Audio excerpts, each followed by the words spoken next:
사도신경으로 신앙 고백하겠습니다. 전능하사 천지를 만드신 하나님 아버지를 내가 믿사오며 그 외아들 우리 주 예수 그리스도를 믿사오니 이는 성령으로 잉태하사 통정녀 마리아에게 나시고 본디오 빌라도에게 고난을 받으사 십자가에 못 박혀 죽으시고 장사한 지 사흘 만에 죽은 자 가운데서 다시 살아나시며 하늘에 오르사 전능하신 하나님 우편에 앉아 계시다가 저리로서 산자와 죽은 자를 심판하러 오시리라. 성령을 믿사오며 거룩한 공회와 성도가 서로 교통하는 것과 죄를 사하여 주시는 것과 몸이 다시 사는 것과 영원히 사는 것을 믿사옵나이다. 아멘. 찬송하시겠습니다. 찬송가 64장 찬송하시겠습니다.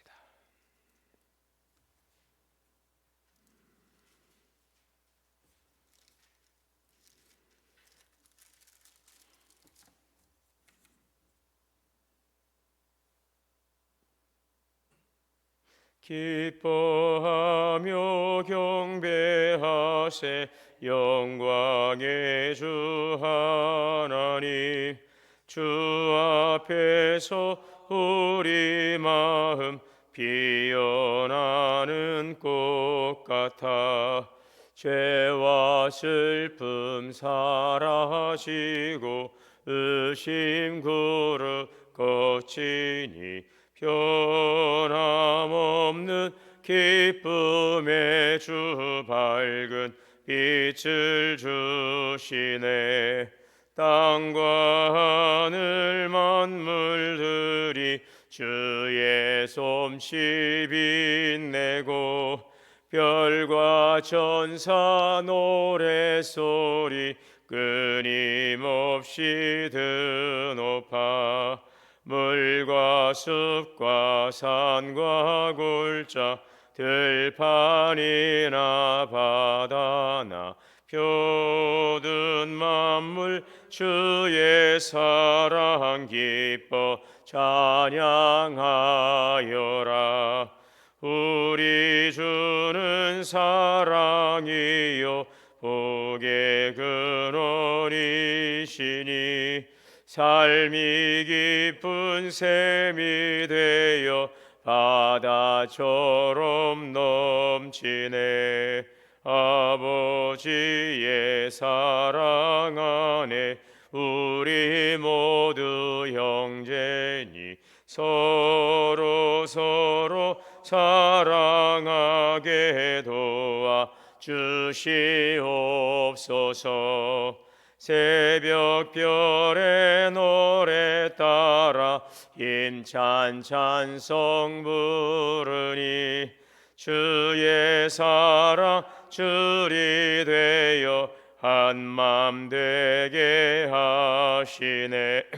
노래하며 행진하여 싸움에서 이기고 승전가를 높이 불러 주께 영광 돌리세. 아멘. 기도하겠습니다. 사랑과 은혜가 풍성하신 하나님, 은혜와 사랑을 감사합니다. 오늘도 지난밤 주님 안에서 안식을 주시고 오늘도 새날 생명 주시고 하나님 기도의 자리를 인도하여 주셔서 감사합니다. 이 백성은 내가 나를 위하여 지었나니 나의 찬송을 부르게 하려 함이라 하신 하나님의 그 창조의 목적 안에서 오늘도 그리스도를 통하여 구원하셔서 그 하나님의 거룩한 뜻 이루어가게 하시니 감사합니다. 경배와 찬양으로 주께 영광 돌리며 하나님의 행하신 일들을 선포하는 그 일들 증거하는 복된 삶이 되게 하여 주옵소서. 우리의 삶 속에서 늘 동행하시고 예비하시는 임마누엘 하나님의 동행하심과 합력하여 선을 이루어가시는 하나님의 선하신 뜻을 우리가 늘 바라고 소망하고 믿고 또 의지하며 주의 말씀 안에 순종하며 그 걸음 발걸음 주님을 따라가게 하여 주옵소서. 올 한 해 동안도 성도들의 가정과 기업이 하나님의 말씀으로 충만하게 하시고 성령으로 충만케 하옵소서. 우리 교회 성령 안에서 기도하며 땅끝까지 복음 전하는 교회로서 주신 올해의 사명도 잘 감당할 수 있게 하시고 모든 성도들이 성령으로 충만 말씀 충만하여 하나님의 신 은혜의 시간들을 아름답게 열매 맺어가며 주께 영광 돌리게 하옵소서. 성령의 열매, 직분의 열매, 전도의 열매를 맺어가는 복된 삶이 되게 하시고 우리에게 맡겨주신 주님의 주신 시간을 잘 감당하며 활용하며 주님께 영광 돌리게 하여 주옵소서. 오늘도 사모하며 간절한 마음으로 기도하는 심령의 은혜를 더하시고 하나님 응답하여 주옵소서. 선한 일들에 함께하여 주시고 또 우리가 어떻게 행하여야 될지를 판단하게 하여 주시고 잘 결정하고 분별하여서 하나님 뜻 안에서 주시는 귀한 시간들 아름답게 살아갈 수 있도록 복된 삶이 될 수 있도록 인도하여 주시옵소서. 귀하신 말씀을 오늘도 주셨사오니 생명의 말씀을 듣고 우리 마음에 새기고 그 말씀 따라가는 복된 말씀 되게 하여 주시옵소서. 예수님의 이름으로 기도하옵나이다. 아멘. 오늘 말씀은 창세기 3장 14절에서 24절까지 봉독하겠습니다.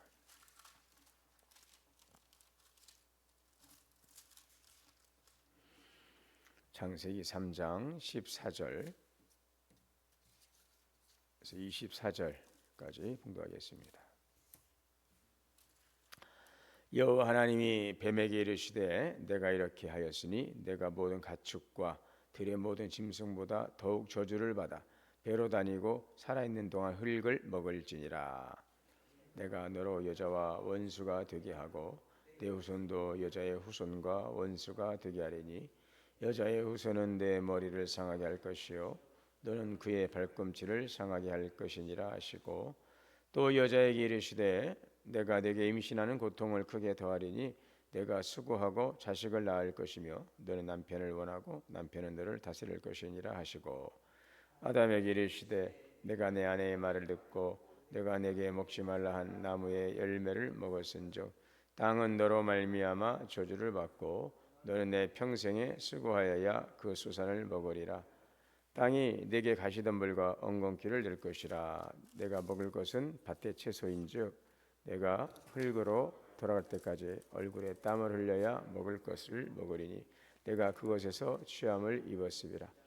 너는 흙이니 흙으로 돌아갈 것이니라 하시니라.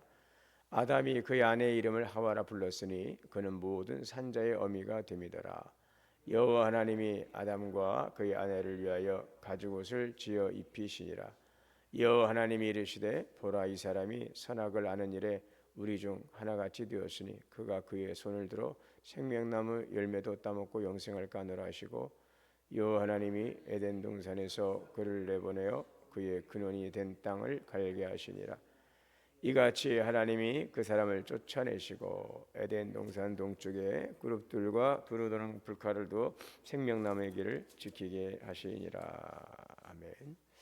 하나님의 은혜와 평강이 우리 모두에게 충만하시기를 주의 이름으로 축복합니다.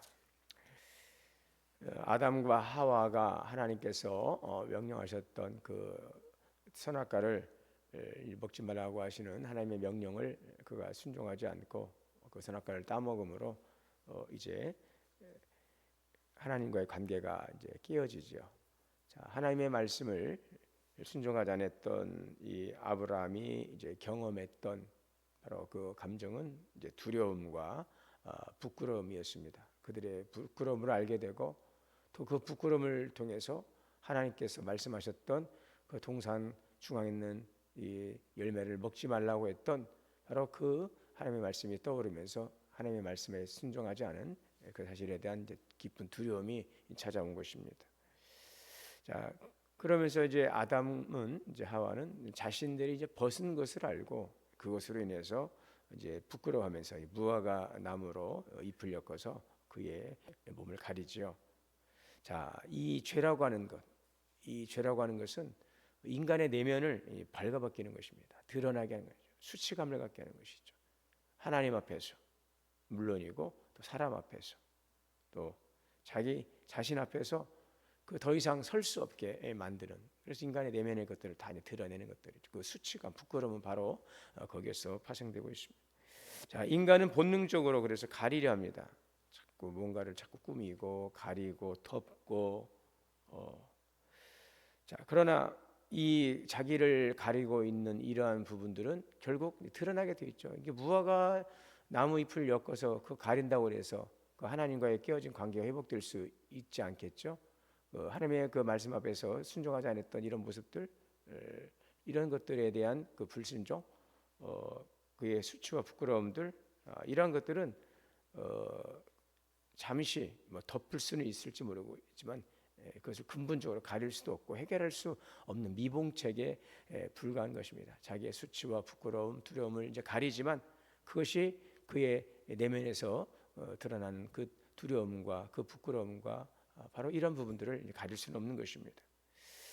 자, 이제 하나님은 하나님의 말씀을 이제 따르지 않고 그 사단의 괴계에 넘어간 이 아담의 행위에 대해서 이제 그 모든 이제 과정, 그 뱀과 그 아담과 하와가 행했던 일들에 대해서 이제 물으시고 이제 거기에 대한 이제 결과들이 어떻게 나타나게 되는가 이것을 보여주고 있죠. 먼저 뱀에 대한 징벌이죠. 14절에서 그 15절까지 말씀에 보게 되면은 뱀에게는 이제 모든 짐승보다 이제 저주를 받습니다. 배로 다니고 흙을 먹게 될 것이다. 여자와 원수가 되게 할 것이다. 또 여자의 후손이 뱀의 머리를 상하게 할 것이다라고 하는 그 징계를 선언하십니다. 자, 결국 뱀은 이 교만의 자리에서 철저한 낮아짐의 자리로 떨어지게 되죠.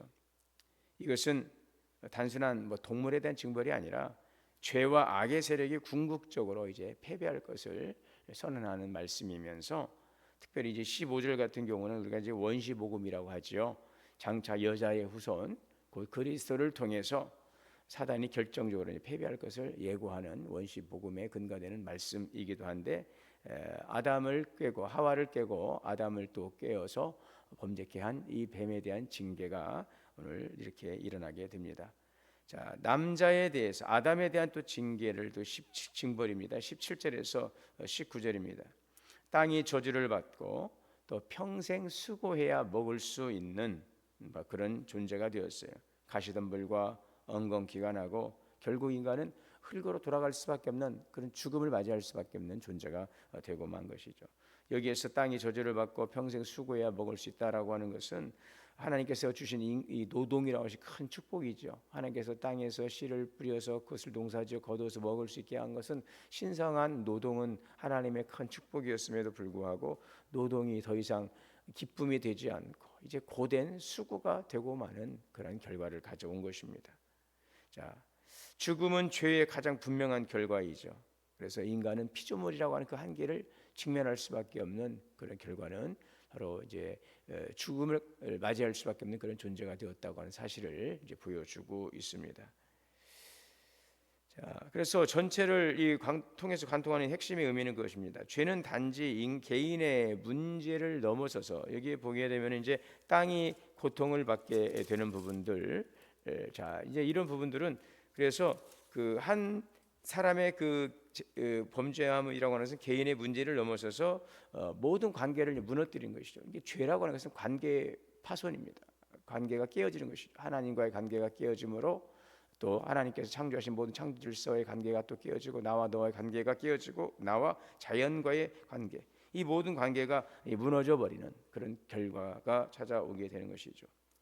자, 결국 그래서 그러나 이런 죄의 결과라고 하는 것은 그냥 부작위적인 분노가 아니라 하나님의 공의로운 선언이라고 하는 것을 또 보여주고 있습니다. 자, 그런데 자 이러한 그 인간의 범죄함으로 인해서 찾아온 징벌에도 불구하고 하나님께서는 그것을 그대로 방치하지 아니하시고 그 심판 속에서도 이제 구원의 길을 열어 주신다는 것을 오늘 우리에게 보여주고 있죠. 15절에서부터 보게 되면 여자와 원수가 되게 하고 내 후손도 여자의 후손과 원수가 되게 하리니 여자의 후손 내 머리를 상하게 할 것이라. 자, 이것은 이제 원시 복음이라고 그랬죠. 장차 오실 예수 그리스도께서 바로 구원의 길을 열어줄 것을 우리에게 보여주고 있는 바로 하나님의 그 구원의 메시지를 보여주고 있습니다. 자, 그래서 이 죄라고 하는 것은 고통을 낳지만 그 하나님은 이 고통 속에서도 이 절망 속에서도 소망을 준비하십니다. 뱀과 여자와 남자에게 각각 말씀하셨던 이 말씀 이것은 죄가 만들어낸 삶의 현실을 그대로 보여주고 있지만 그럼에도 불구하고 하나님께서는 그들을 그대로 거기에 방치하지 아니하시고 새로운 살 길로 열어가시는 것, 이것이 심판 속에서 긍휼과 자비를 베푸시는 하나님의 은혜임을 우리에게 보여주고 있습니다. 자, 21절에 보시면은 여호와 하나님이 아담과 그의 아내를 위하여 가죽옷을 지어 입히셨다라고 하고 있습니다. 이 말씀이 아담과 하와를 범죄한 인류를 위하여 하나님께서 그에게 가죽옷을 지어서 입히셨다. 이 성경 전체를 통해서 관통하고 있는 그 핵심, 바로 이것이 하나님의 은혜이죠. 아담과 하와를 범죄한 우리들을 위하여서 하나님께서 가죽옷을 지어서 입히셨다.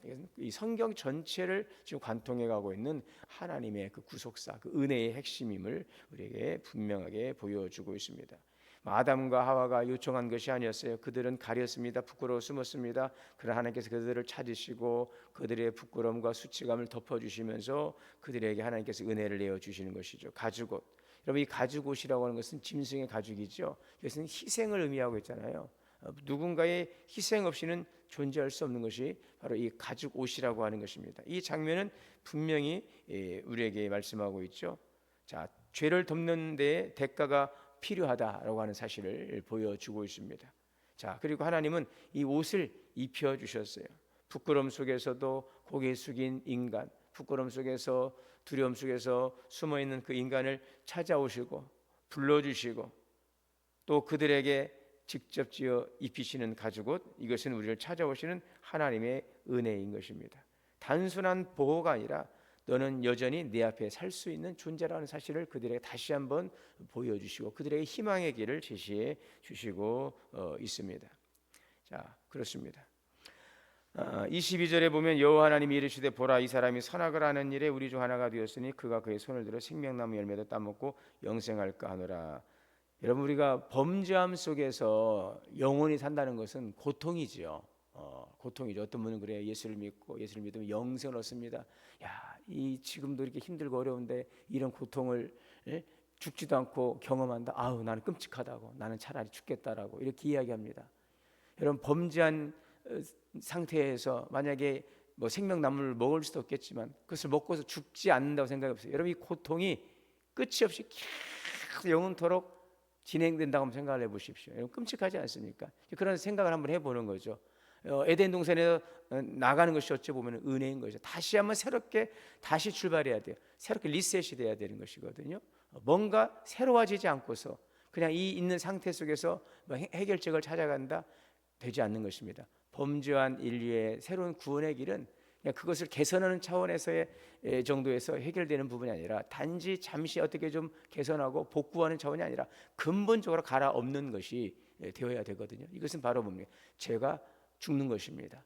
이것이 바로 예수 그리스도께서 이 땅에 오신 이유이죠. 우리의 범죄함을 다 담당하시고 십자가에서 죽으심으로 우리의 모든 것들을 다 도말하신 것입니다. 새롭게 하시는 것이죠. 그래서 그리스도 안에서 새로운 피조물이라. 그런 새롭게 된 상태에서 주시는 열매를 먹어야 그 열매가 진정한 축복의 열매가 될 수가 있는 것입니다. 하나님과의 깨어진 관계 속에서 아무리 우리가 뭐 가리고 덮고 뭘 입고 다 누리고 살아도 여러분, 우리 인생이 그렇지 않습니까? 아무리 먹고 즐기고 좋은 곳을 보고 살아도 결국 우리의 연수가 70이요 강간하면 80이고 연수의 자랑은 수고와 슬픔뿐인 것입니다. 허무하게 지나가 버리는, 결국 죽을 수밖에 없는 존재 속에서 유한한 인생을 살아가는 그 삶에는요 결코 행복이 없어요. 아무리 우리가 누리고 살아가지만 결국 인간은 그 죽음 앞에 절망을 맞이할 수밖에 없는 것입니다. 자, 이것을 해결하신 것이 바로 예수 그리스도이시죠. 이 죽음의 문제를 해결했어요. 이 죽음을 가져온 죄의 문제를 해결했습니다. 관계의 문제, 하나님과 깨어진 그 관계의 문제를 해결하시고 하나님께 나갈 새로운 살 길을 열어주신 그리스도의 십자가의 그 사건은 우리를 다시 하나님께서 주시는 정말 영원한 생명의 진정한 그 복된 길로 살아갈 수 있는 소망의 길을 열어주신 것이죠. 그래서 어찌 보면 그 에덴에서 나가서 다시 새로운 구원의 길을 열어갈 수 있도록 우리에게 주신 것도 하나님의 은혜라는 것을 우리가 생각해 보고, 또 하나님은 다 대책이 있었어요. 이미 인간의 그 실수 범죄함으로 인해서 하나님과 깨어진 관계를 복원하시기 위해서 장차 여자의 후손을 통해서 오실 그리스도를 통해서 구원의 길을 열어놓으시는 하나님의 놀라운 섭리를 우리는 보게 되는 것입니다. 범죄한 아담과 하와는 이제 에덴을 떠나게 됩니다. 그러나 하나님은 그들에게 가죽 옷을 지어 입혀주시고 또 그들을 돌봐주십니다. 그들을 방치하지 아니하십니다. 새로운 인생의 자리로 길을 열어 주십니다. 새로운 옷을 입혀 주십니다. 오늘 우리에게 주신 이 옷이 바로 구원의 옷이죠. 예수 그리스도를 통해서 입혀 주신 구원의 옷을 입고 오늘 우리는 하나님의 은혜 가운데서 살아갑니다. 또 하나님께서 우리에게 주시는 새로운 살 길을 향하여서 우리를 또 인도하시고 또 우리의 삶을 예비하시고 또 하나님께서 우리의 삶을 주장해 주실 것입니다. 창세기 3장은 인간의 실패로 끝나는 것 같지만 그러나 그렇지 않습니다. 그 인간의 범죄함과 실패함 속에서도 새로운 살길, 소망의 길을 열어주시고 있지요. 옷을 지어 입히시고 또한 그들을 찾아오셔서 또 그들을 붙드시고 인도해 가시는 하나님, 내가 너에게 지어진 옷을 입고 다시 살아가라. 하나님께서 오늘 주시는 그리스도를 통해 주시는 구원의 옷, 의의 옷을 입으시고 오늘도 하나님의 거룩한 백성으로 살아갈 수 있는 살 길을 열어주신 하나님의 은혜를 우리가 늘 감사할 수 있기를 바랍니다. 오늘 우리를 찾아와 주시고 입혀주시고 이끄시는 하나님의 그 은혜의 섭리 가운데 살아가는 복된 삶을 살아가는 존재라는 사실 다시 한번 감사하고 또 우리가 기억하면서 하나님이 기뻐하는 바를 이루어가는 삶, 하나님의 영광을 나타낼 수 있는 삶, 이 백성은 내가 나를 위하여 지어나니 나의 찬송을 부르게 함이라 하시는 그 창조의 목적을 그리스도 안에서 주시는 구원의 은총 속에서 누리고 살아가는 복된 삶이 되시기를 주의 이름으로 축원합니다. 사랑과 은혜가 풍성하신 하나님 감사합니다. 우리에게 찾아와 주셔서 하나님 또 구원의 옷을 입혀주시고 우리에게 소망의 길을 인도하시는 하나님의 은혜를 감사합니다. 하나님께서는 오늘 우리에게 구원의 손길을 내밀어 주시고 따뜻한 은혜의 손길로 우리 붙잡아 주십니다. 오늘 그 손을 붙들고 주께서 이끄시는 그 이끄심을 통하여서 하나님의 구원의 은혜에 참여하며 주시는 또 하나님의 그 말씀하시는 그 말씀의 뜻을 살아가며 주께 영광 돌리는 복된 삶이 되게 하옵소서. 우리 주 예수님의 이름으로 기도하옵나이다. 아멘. 하늘에 계신 우리 아버지 이름이 거룩히 여김을 받으시오며 나라가 임하시오며 뜻이 하늘에서 이루어진 것 같이 땅에서도 이루어지이다. 오늘 우리에게 일용할 양식을 주시옵고 우리가 우리에게 죄 지은 자를 사하여 준 것 같이 우리의 죄를 사하여 주시옵고 우리를 시험에 들게 하지 마시옵고 다만 악에서 구하시옵소서. 나라와 권세와 영광의 아버지께 영원히 있사옵나이다. 아멘. 주시는 말씀 함께 기도합니다. 주여 주여 주여. 자비로우시고 은혜로우신 하나님, 오늘도 저희 주의 말씀 안에 살아가는 복된 삶이 되게 하여 주옵소서.